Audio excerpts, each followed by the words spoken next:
संगीता वानखेडे यांनी मनोज जरांगे यांच्यावरती टीका केलेली आहे। तिथे दंगल घडली का की घडवली गेली याचा शोध सरकारने घ्यावा अशी ही मागणी त्यांनी केली आहे। मनोज जरांगे कोण आहे ते मीडियाला सुद्धा माहिती नव्हतं अशी टीका संगीता वानखेडेंनी केलेली आहे।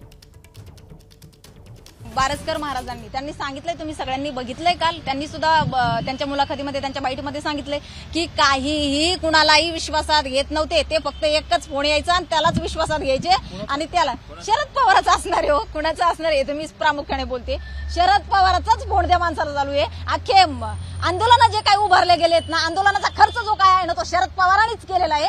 हे येईल कालांतराने, मला माहिती आहे खूप ट्रोल करण्यात येणार आहे मला याच्या अगोदर, आणि मला करता येईल, मला काही फरक पडत नाही त्या गोष्टीचं। मी सत्य मांडत असते, मांडत राहणार आणि मांडते। माझं तोंड कुणी गप्प करू शकत नाही। स्वतंत्र आरक्षण मिळालंय, कशाला कुणाच्या ताटातलं घेताय? मागणी काय होती? आरक्षण मिळावं, मिळालं ना। अडचण काय आहे मग आता? अरे हे शेंबड्या लेकरालाही कळेल, आरक्षण मिळालंय, स्वतंत्र आरक्षण मिळालंय, टिकणारं आरक्षण मिळालंय। बरं, आता बरेच काय ना लय तज्ञ बोलतायत की टिकणार नाही। का नाही टिकणार बाबा? फक्त महाराष्ट्रालाच लागू केलंय का 50%च्या वर? 22 राज्यांना 50%च्या वर आरक्षण लागू झालेलं आहे आणि ते टिकलेलं आहे, घटनाबाह्य आहे। मग आपलं का टिकणार नाही? म्हणजे काय सगळं मिळून सुद्धा गोंधळ घालायचा, कारण येणाऱ्या 2024च्या निवडणुकीमध्ये हे सगळं काहीतरी माजवण करायचंय फक्त, कारण शरद पवाराचा पक्ष संपलेला आहे आणि शरद पवारांनी हा माणूस उभा केलेला आहे, कारण हा सगळ्यांना शिव्या घालतोय पण शरद पवाराला कधीच चुकीचं बोलत नाही। अरे त्याच्यामुळेच तर आतापर्यंत आम्हाला आरक्षण भेटलं नाही ना, आरक्षणाचा मारेकरीच तो माणूस आहे। का बरं तू त्याला बोलत नाहीये? का त्याच्या विरोधात एकही ब्रशब्द हा माणूस काढत नाहीये? का नाही काढत आहे? जरांगेचं खरं तर अगोदरपासून चुकतच आलंय।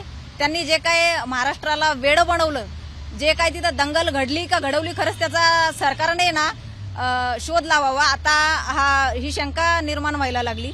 त्या दंगली तिथं जे काय झाली, मारहाण झाली, पोलिसांकडनं लाठीचार्ज झाला, त्याच्यानंतर अखंड महाराष्ट्राने उद्रेक महाराष्ट्राचा बाहेर निघालाय। त्याबरोबर मी होते, कारण चळवळीची कार्यकर्ता मी आहे, चळवळीचा भाग मी आहे, आणि तेव्हापासून मी मनोज जरांगेला त्यांच्यासोबत मी जोडल्या गेली की मनोज जरांगे भोळा बाबडा माणूस, साधा सरळ बोलणारा, अगदी आपली भाषा शैली आहे ती न बदलणारा, अगदी म्हणजे जी सभ्य भाषा नाही म्हणता येणार त्यांची, जी भाषा शैली आहे किंवा जे काय आहे त्यांचं त्या भाषेत बोलणारा, म्हणून महाराष्ट्राने आणखी जास्त त्यांच्यावर विश्वास ठेवला की नाही। आता आम्हाला अगदी महाराष्ट्रासोबत मीही विश्वास ठेवला होता की आम्हाला निस्वार्थ नेतृत्व मिळालं।